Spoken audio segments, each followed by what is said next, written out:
Tonight on What the Heck Do I Know's PM Update Lifestyle Quest and Wildcard segments, we're talking about managing. Specifically, how to manage what matters most. Everyone has limited resources with which to accomplish the things they want in life. So how do you consistently reach your goals, live the life you want, and manage it all in a way that will get you there faster? Find out when we return, so stay tuned. Hey guys, I really enjoy making these videos for you, so if you get value from these or know someone who would, please support us by hitting like, subscribe, and sharing. What the Heck Do I Know presents PM Update with Leah and Mia. And now your host, Leah. Welcome back to PM Update. I'm Leah. In our first segment, Lifestyle Quest, where we cover subjects related to personal development, we will be talking about how to make the most of the time and other resources we spend working on our goals. In our second segment, Memespiration, our junior reporter covers the subject of priorities. Mia, what can you tell us about the stories in these segments? Well, Leah, in Lifestyle Quest, we're following along with Tyler Tucker as he works on his personal development plan and putting it into action. He recently had a major life change and is working on making it a positive one. In Memespiration, we will be talking to several members of the public about their priorities and how they set them. That sounds interesting. Thanks, Mia. Major life changes can certainly put things into perspective for us. They have a way of making us take a step back from our normal everyday activities to evaluate what is really important and if we feel like we are really doing things that matter, either for ourselves or to those around us. Now for our first quote question of the show. Do you know who said, "It's not enough to be busy. The question is, what are we busy about?" The answer to this question and Mia's stories when we return, so stay tuned.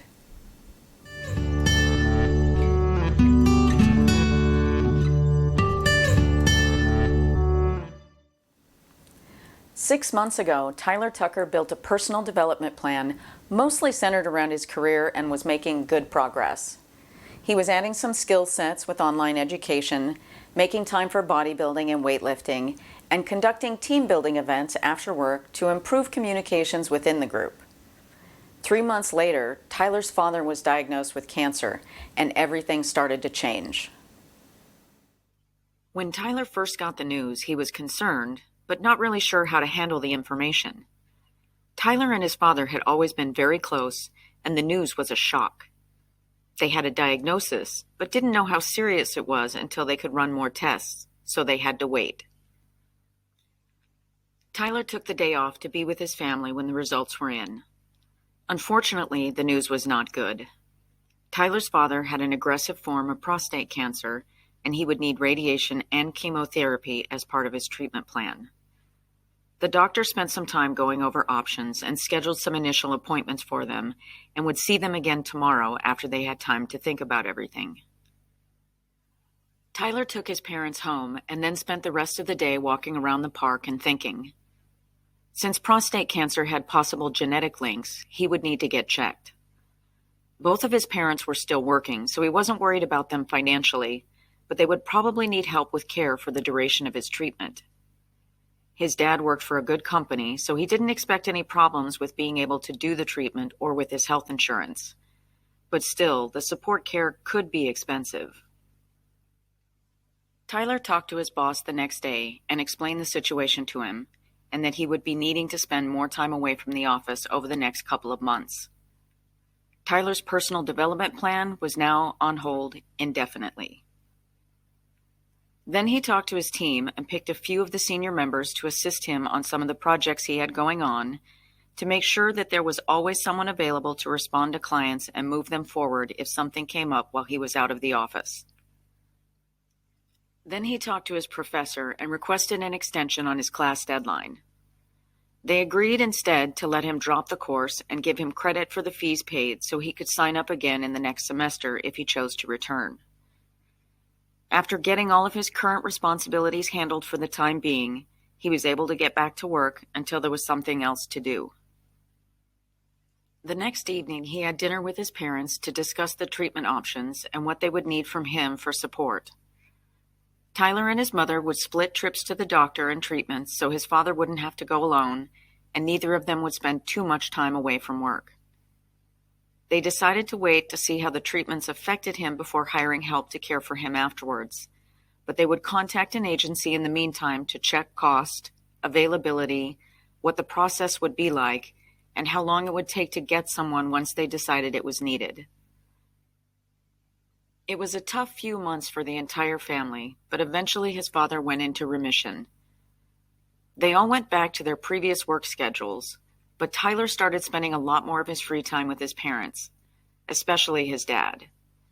When Tyler was ready to get back to his personal development plan, he decided to make some changes. Tyler's company and coworkers were all very understanding about his need to be away from the office so often. He felt very loyal towards them after the loyalty they had showed to him. He decided to start his skill building class again and is doing very well so far. He also changed how he was doing the team building events by doing them during working hours so that they wouldn't interfere with his family time, and realized he should have been doing that all along. He also created a lunch and learn so that all groups could give a presentation about what they do for the team and company. And as for his fitness goals, Tyler is concentrating less on building bulk and more on his overall health. He did get checked by his doctor and agreed to continue to come in for checks at least once a year. He also regularly joins his parents for trips to the park with the dog. He's concentrating more on eating healthy and doing things that make him happy.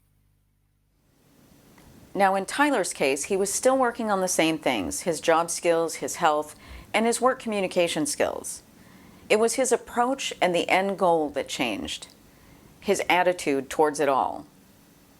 Instead of seeing his job as a stepping stone to something else, he realized after seeing how his company and coworkers stood by him during his troubles that he could be giving back to them for their support. He concentrated more on the things that brought value to everyone rather than the things he thought would qualify him for the next promotion. More people were able to attend the team building events since they were done during business hours, and the improvements in team communication was even better than before. Tyler says he has always managed what matters most. It's just that what matters most changes over time. What a powerful story, Mia. We are so glad that Tyler's father is doing so much better. It's so true that going through big emotional events in your life does change your perspective on things and the people around you. And it really makes you appreciate the ones that stick by. And now the answer to our quote question from the top of the show. Do you know who said it's not enough to be busy? The question is, what are we busy about? That was Henry David Thoreau.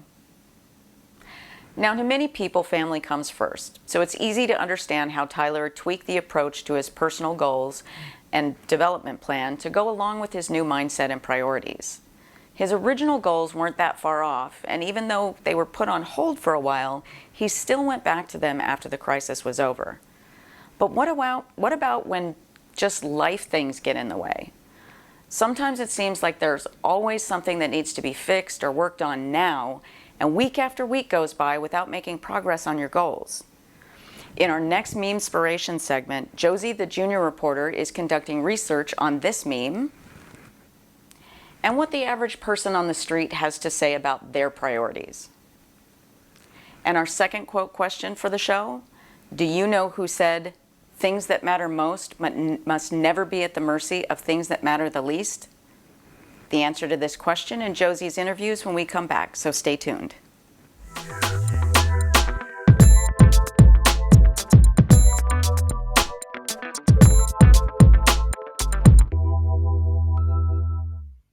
Hello, PM Update watchers.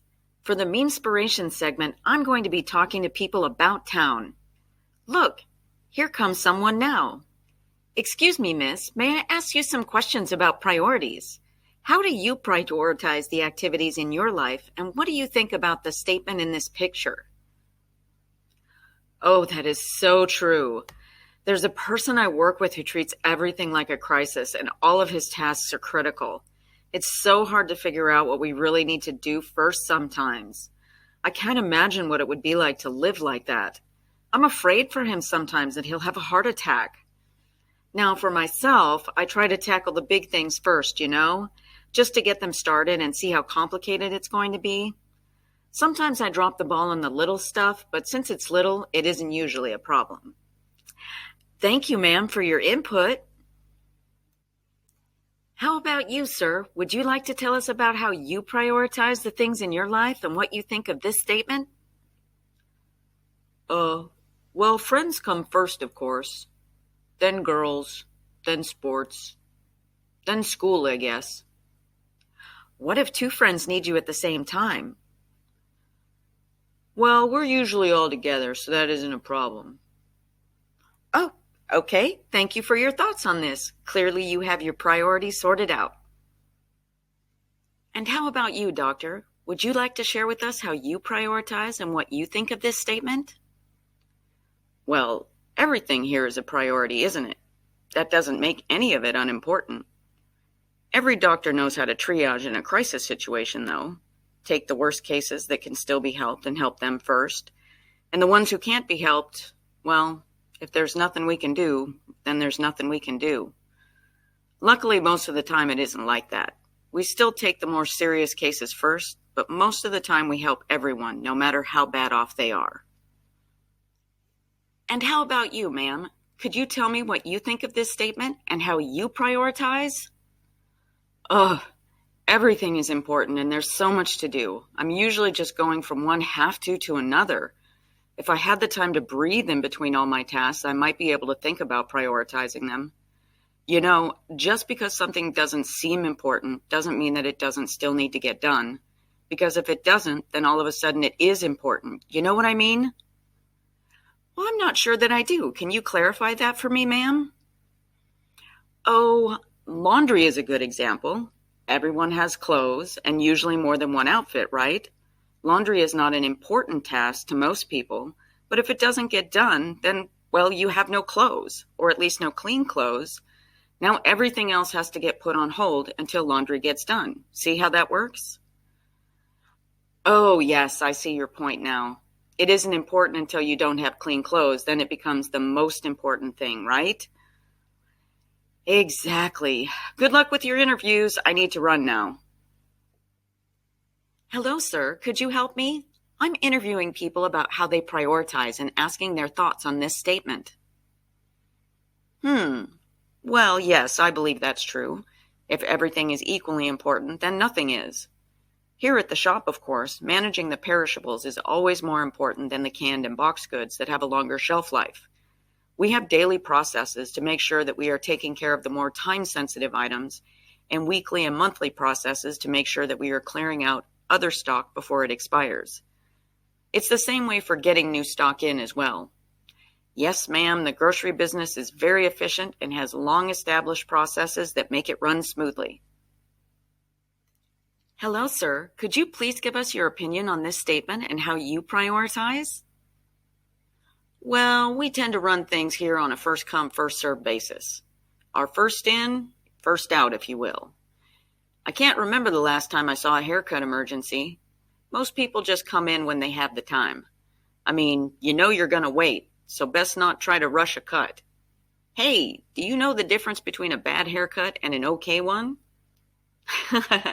No, I don't. What's the difference between a bad haircut and an okay one? About 2 weeks. Seriously, though, I guess that picture is true in a lot of places, but around here, not much is a priority. You just take your customers as they come in and try to do the best job you can for them. Hello, can you tell us your prioritization strategy? Mostly things here run like clockwork. No excitement at all. It's a well-oiled machine, and it has to be. The consequences of things not running smoothly are too great. Anytime anything is remotely out of normal, we stop until we figure it out and fix it. We have had an emergency once or twice, and let me tell you, nothing is more important than getting back to normal operations. How do you prioritize, miss? Oh, things run pretty steady around here. There are parts that I do, the kitchen does, and the bartender, And when each of us has done our part, then it's time for the next person to do theirs. Lunch and dinner rush are crazy, of course, but it's like that every day, so it's normal, you know? The only time it gets bad is when we're in a rush and we also have a crazy customer. Some guy wants raw meat, or maybe someone at the bar who's had too much and is making a scene. Not much we can do about it ourselves. We just call the manager and make them deal with it. Hello, ma'am. Do you have a moment to speak with us about how you prioritize and what you think about this statement? Well, yes, of course, I would love to. In our business, we are dedicated to the idea of continuous improvement. Every cycle, we analyze our current process from how everything went in the previous cycle, and did we learn anything that needs to be implemented or taken into account?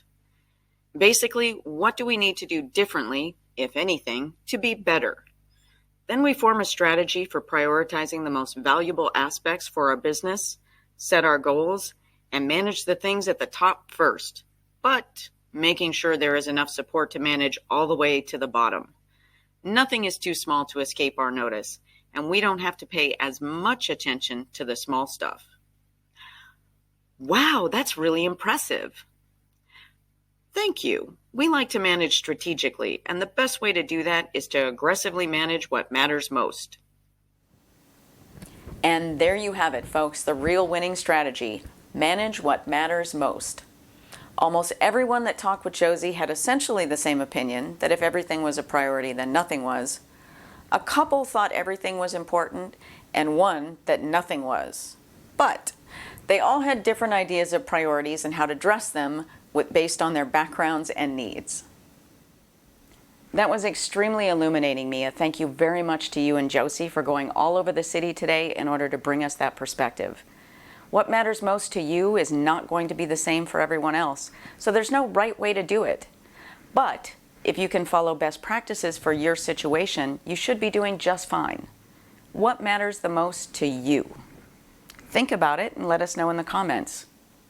Now for the answer to our second quote question of the day, do you know who said, "Things that matter most must never be at the mercy of that matters least"? That was Johann Wolfgang Goethe. That's all for What the Heck Do I Know's PM Update with Leah and Mia and our Lifestyle Quest and Memespiration segments for this week. Thank you for watching, and see you next time on our next episode of PM Update. Good night. Hey there, before you go, don't forget to support us by hitting like and subscribe. I love seeing comments, and shares are welcome too.